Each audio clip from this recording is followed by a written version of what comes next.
If I can go back in time and talk to my younger self, I wouldn't start with a warning. I'd start with a hug, a long one.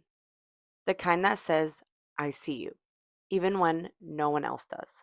Because growing up as a girl isn't just hard, it's confusing, emotional, and at times, deeply lonely. Nobody will prepare you for the way that the world tries to shrink you into a version that's easier to digest.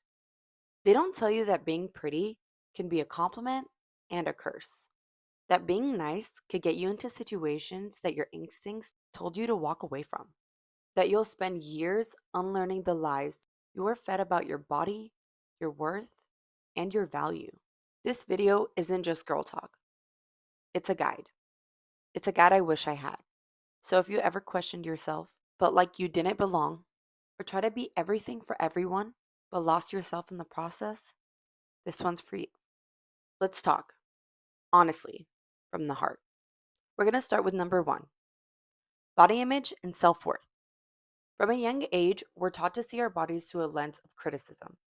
Thighs too big, nose too wide, skin not clear enough, all before we even hit middle school. I remember staring at my reflection and comparing myself to every magazine, every Instagram post, every girl who seemed to have it all. I didn't just feel different, I felt wrong. And no one told me that so much of what I was comparing myself to was fake. Angles, lighting, editing, filters. No one said you don't need to fix yourself. You need to free yourself. Here's what you deserve to know. Your body isn't supposed to look like someone else's. It's supposed to feel like home. Stretch marks, normal. Acne, normal. Hip dips, normal. Your beauty doesn't decrease because someone else is shining. Here's some mistakes that you should avoid. Don't tie your worth to a number on the scale, on your jeans, or on social media. Don't diet your confidence away just to fit into a trend that will change next season. What's one thing you had to unlearn about beauty? Number two, periods, puberty, and hormones. Let's get real. Puberty is weird, messy, and awkward. I got my first period in seventh grade, and I thought I was dying. No one had prepared me, and worse, no one told me it was normal to feel emotional, bloated, or disconnected from my body. Here's what you deserve to know. Your period isn't gross. It's not something to be ashamed of. It's powerful. It's your body doing what it's meant to do. Hormonal changes can impact your skin, energy, confidence, and that's okay. Here are some tips that help. Build a small period kit: pads, tampons, wipes, Advil, an extra pair of underwear. Use apps like Clue or Flow to track your cycle. Talk about it. Your period isn't taboo. Normalize it in your circle. And here's a reminder: you are not dramatic, you're hormonal. And that doesn't make you weak, that makes you human. Number three, friendships and female dynamics. Some of the hardest breakups you'll ever go through won't be romantic, they'll be with friends. Growing up, I thought that mean girls were just in movies. I didn't realize that they could smile in your face and laugh behind your back. I didn't realize that friendship should feel safe, not strategic. Here's some real talk. If you have to shrink yourself to stay in the room, that room isn't for you. If your wins make someone go silent, that's not a friend. That's a competitor wearing a mask. Here are some red flags to watch out for: friends who make fun of your insecurities, friends who disappear when you're struggling or succeeding, or friends who weaponize your vulnerability.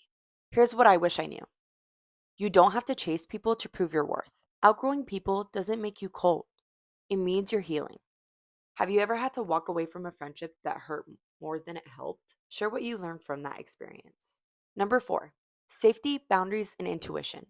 We're taught to be safe, but rarely taught to trust ourselves. There were moments when I knew that I felt something off at parties, on dates, even around people that I thought were nice. But I ignored my gut because I didn't want to seem dramatic, rude, or too sensitive. Here's what you deserve to know: your intuition is a survival tool, not a superstition. If you feel uneasy, trust that. You don't need a reason to protect your peace. Here are some safety strategies that work. Share your location with someone that you trust when you're going out. Always keep your phone charged. Practice exit strategies. Know how to leave gracefully if things shift. Say no and don't explain yourself. You don't owe politeness when you're uncomfortable. And here's a reminder: you don't have to be nice to be safe. You don't have to be agreeable to be respected. Number 5, the pressure to be perfect. Being a girl often means being everything: smart, sweet, strong, but never too much. I tried to be the version of myself that everyone liked: well spoken, responsible, non emotional. But behind the scenes, I was overwhelmed, exhausted, and barely hanging on. Here's what you deserve to know: you're allowed to be messy, to have bad days, to cry. Perfection is a performance, and you don't owe anyone a show. Here are some mindset shifts that help. Rest is productive. You're not lazy for slowing down. Saying no is powerful. You're not behind. You're exactly where you're meant to be. And here's a reminder: you don't have to be perfect to be worthy. You just have to be real. Number 6, emotional regulation and mental health. Nobody teaches you how to feel, they just tell you not to feel too much. Cry quietly, don't overreact, be grateful even when you're falling apart inside. Growing up, I didn't know how to process emotions, only how to bottle them up until they exploded. I thought sadness made me weak and anxiety made me broken. But the truth? Emotions aren't flaws, they're messengers. Here's what you deserve to know: your emotions are valid, and learning how to manage them is a strength, not a weakness. Mental health is just as important as physical health, and it deserves attention, care, and support. Here are some helpful practices. Journal your feelings instead of suppressing them. Get familiar with grounding techniques such as breathing, naming your senses. Don't be afraid to ask for help. Therapy isn't shameful, it's empowering. What's one thing you wish people understood about your mental health? Number 7, confidence in speaking up. Growing up, I learned to soften my voice to make others comfortable, to ask for permission to take up space, to question my own opinions even before speaking them. But staying silent doesn't keep you safe, it keeps you small. Here's what you deserve to know: confidence isn't loud, it's being rooted in who you are. It's speaking up even when your voice shakes. It's advocating for yourself even when no one else will. Here's some tips on how to build it. Practice using your voice in small ways. Set boundaries even if it's uncomfortable. Remember, you're not too much. You're just finally being fully you. What's a time that you stood up for yourself and you felt proud because of it? Number 8, money, independence, and self worth.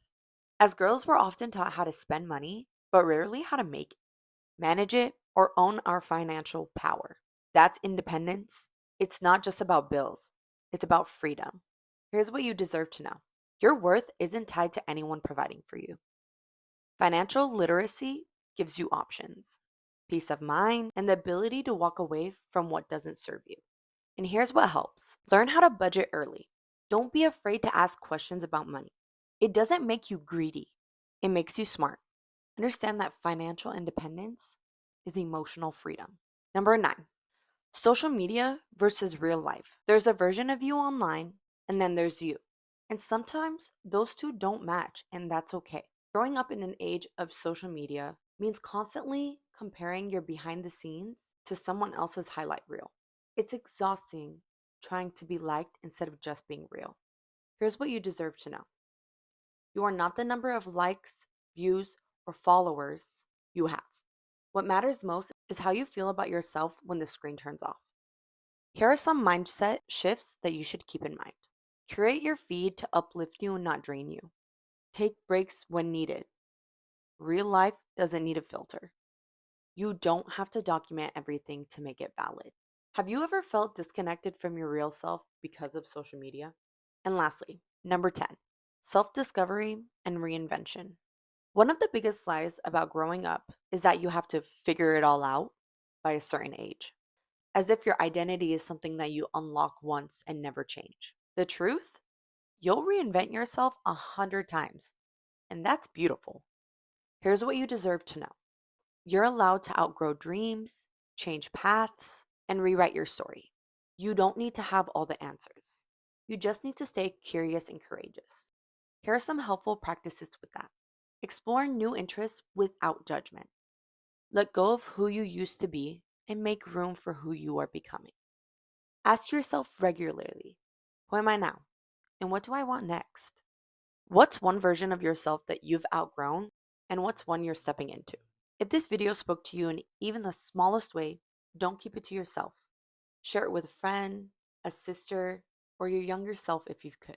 And if you want more honest girlhood conversations, life advice, or just space that feels like home, subscribe, turn on notifications, and comment below on which chapter resonated with you most. We grow stronger together, and this is just the beginning.